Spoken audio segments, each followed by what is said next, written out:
Welcome back to NBA Today. We are joined now by NBA Commissioner Adam Silver. Adam, thank you so much for taking the time to be here with us today. Of course. The games, they've been so much fun. They've been so great. They've been so fun to watch. We have a myriad of topics to get to today, so let's start here with ESPN's Baxter Holmes reporting that in a recent meeting with Phoenix Suns employees, you addressed possible solutions for tanking, reportedly saying we put teams on notice, and particularly this season ahead of Victor Wembanyama entering the draft. So what are the specific measures, the notices you're considering to prevent teams from tanking this season? Well, let me just say, of course, that's not the reason I was in Phoenix talking to their staff. But, you know, after we talked about the situation there, I think I got some general questions about what was happening in the league. And so this whole notion of tanking came up. Nothing new in the league. And in fact, you know, as you know, Malika, shortly before the pandemic, you know, roughly 2019, we had changed the lottery odds yet once again. Not that I can say that we knew that Victor Wembanyama was coming precisely at this time, but we lowered the odds really essentially for the worst three teams in the league, and then for the fourth team only has a slightly better odds. So it's roughly around a 14% chance. So said differently, if you have the worst record or one of the worst records in the league, you have an 86% chance of not getting the top pick. So I think that's first and foremost one of the most important measures we've taken. And then on the flip side, we added the play-in tournament. And the idea of the play-in tournament is that if you're a team that starts slow or has an injury beginning early on in the season, that it's not worth throwing in the towel on the season because you can come back and actually make the playoffs. So those are the things we've done. I mentioned, and Baxter Holmes reported it, some other areas that we've looked at over the years. I can't say I was deadly serious about talking about relegation because we don't have the same system as European soccer, and it would make no sense to send an NBA team to the G League or the G League team up to the NBA. But obviously that's how other leagues deal with situations like this, where they force teams to stay competitive because the consequences of finishing at the bottom of the league are dramatically detrimental to the health of the team. But it's something, as I was saying to the folks there in Phoenix, that we keep our eye on. I mean, obviously we understand we're selling competition to our fans, and it doesn't mean that rebuilding isn't appropriate for certain teams. But incidentally, I view tanking, I know the way in which you're saying it, but certainly if we thought that players on the floor, there was anything happening in an organization that meant that a team was intentionally losing games, I view that very differently than an organization that is truly rebuilding, recognizing that they're going to need to restock with great talent in order to improve. But with a once-in-a-generation player like Victor being slated to come into the league, have you reminded teams, had heightened conversations yet? In a general way, we have. I mean, I think everyone understands that. As I said, I think most importantly, you're dealing with a 14% chance of getting the first pick. So teams understand that. I agreed. I was listening to part of the show from Ramona and Kendrick before I came on, talking about the basketball gods. I'm in that camp too. I recognize at the end of the day, analytics are what they are, and it's not about superstition. 14% chance arguably is better than 1% chance or no percent chance.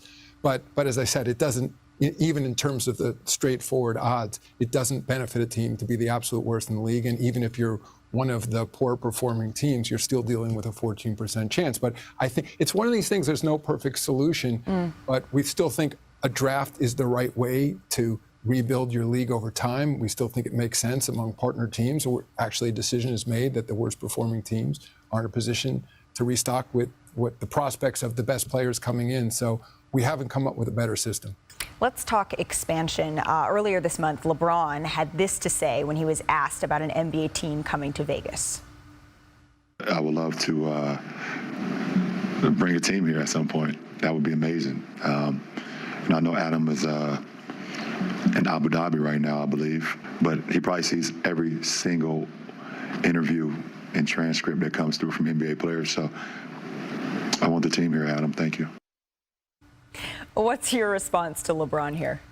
You know, he was right that even in Abu Dhabi, the news traveled quickly, you know, that he called me out. I mean, I'd say in all seriousness, I think it's very healthy for the league when you have this life cycle of players then moving into management, potentially moving into ownership. Obviously, Michael Jordan is the owner of Charlotte. You have David Robinson, San Antonio, Grant Hill in Atlanta. Shaq owned a piece of Sacramento for a while. So I think it's great for the ecosystem. I'm thrilled that LeBron aspires to be an NBA team owner one day. I'd say Las Vegas specifically, will make a great location for a franchise one day. We have a WNBA team there, the Aces, that obviously just won the championship. It's not on the front burner right now for the league. I think we've been very public about the fact we want to get through collective bargaining. We want to see where our new media deals come out, but then we'll turn back to expansion at some point. Prior to the start of the season, Adam, a video was leaked of Draymond Green punching Jordan Poole at practice. When do altercations that are internal and between players rise to the league's purview? I mean, everything rises to our purview. Obviously, we pay a lot of attention to what goes on at teams, and we had heard there was an altercation before the video had leaked. I would say in the first instance, when it's an internal team matter, we leave it to the team to handle. It doesn't mean we're not aware of how they're handling it. We have direct conversations with management of the teams. But if there's no reason to believe that it's not handled appropriately, meaning we're talking directly to the Players Association, representative of the players, and nobody's indicating that they feel a proper process isn't being followed, we would generally tend to be deferential. I mean, I've been around the league for a long time, so there are always special cases. There's reasons why we might become involved in a particular case. But I would say in this situation with the Warriors, enormous confidence in that franchise. So didn't see a reason for us to get directly involved. Shifting gears here, Brittany Griner remains detained in Russia. And in May, you told me that the league has a, quote, huge responsibility to Brittany, but that you were advised by experts not to take a higher profile in voicing public support for her. So what's the NBA's role now? That was, as you said, back in May and even earlier when she was first imprisoned. As I said then, we were advised by experts, by the U.S. government, that it was not in her interest to raise the profile of her incarceration beyond where it was because they thought it would reduce the chances of her getting out. I think then May came, and then beyond that, clearly we shifted gears and have been, very public about our belief that she's deserves to be released at this point, even to the extent that she was convicted of a minor crime, that any punishment at this point is dramatically disproportionate. There should be mercy, of course, for anyone in her position. And we've had direct conversations with the White House, with the State Department. You heard opening night, Steph Curry, spoke out about her incarceration. To be quite honest, we're doing everything we know available to us at this point, which is to continue to raise her profile and have direct conversations with the U.S. government at all levels. But beyond that, it's frustrating for everyone. It's enormously frustrating for her family. I'm not sure what else we could be doing right now. And Brittany Griner, of course, will be back in court on Tuesday. Finally, Adam, you mentioned that you were in Phoenix for a different reason. And over the last several months, we've seen instances of misconduct, of harassment, of unprofessional behavior within NBA staffs and front offices. And Baxter Holmes reported that you told Phoenix Suns employees that the league would create new reporting systems for team employees to report any wrongdoing. So what exactly are you planning to implement, and why now?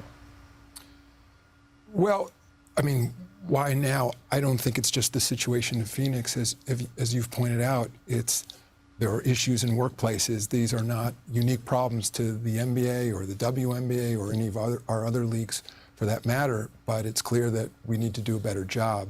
Part of what I was saying to the Phoenix staff was that we did put in place additional procedures in 2019, namely, for example, the league-wide anonymous hotline to call on issues. I recognize, as I said to employees in Phoenix, that that's not a cure-all, and I could understand in any workplace, NBA or anywhere, in any company, that there might not be complete confidence in the confidentiality of a system like that, even though I think, we use a third party. We follow all the appropriate measures here to ensure that. But then the question becomes, what can we do beyond that? One of the things we've begun doing this year is having direct conversations with the human resources groups at every team to ensure that proper training is in place, that teams can have their own systems of hotlines and things, even independent of what the league does, talking about these issues regularly with our board of governors, who ultimately oversee all our teams, bring heightened attention to issues around diversity and inclusion. And our teams, part of that is being true to the data, continuously talking about what we're seeing in our teams in terms of hiring practices, who is in positions of leadership. So our goal is to operate under best practices, not uniquely to the NBA or for a sports league, but for whatever best of classes in industries. And it's something that we're learning about all the time. We have professionals focused on it, including, by the way, one of the things I talked about in Phoenix was bringing in facilitators for organizations that help people deal with conflict and stress and difficult conversations and issues that do tend to come up in workplaces.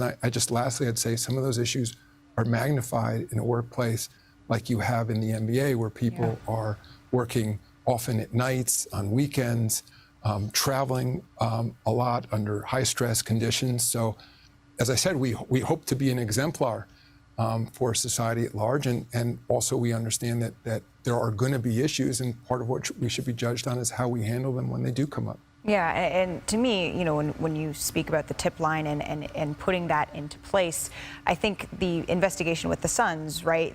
When they looked into Robert Sarver and the findings came out, the Suns noted that no one really called that tip line to report improper behavior. So adding something else that might not be seen as a mechanism that puts the onus on informants rather than creating checks and balances, is that what you're looking to avoid here?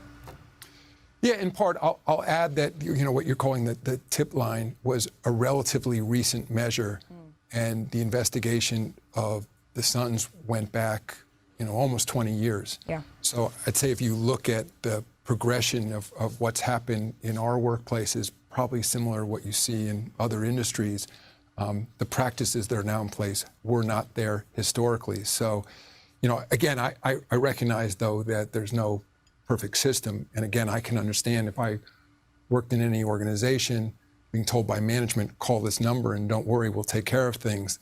That's not going to work for everybody. And I think there's no substitute for preventing these issues from happening in the first place as opposed to reporting them after the fact. And I think a lot of that goes to proper training in the workplace, and not just training new employees that come in, but it's also regular training of current employees. I'm sure you guys do the same thing at ESPN. It's also the frequency of the training, the constant reminders.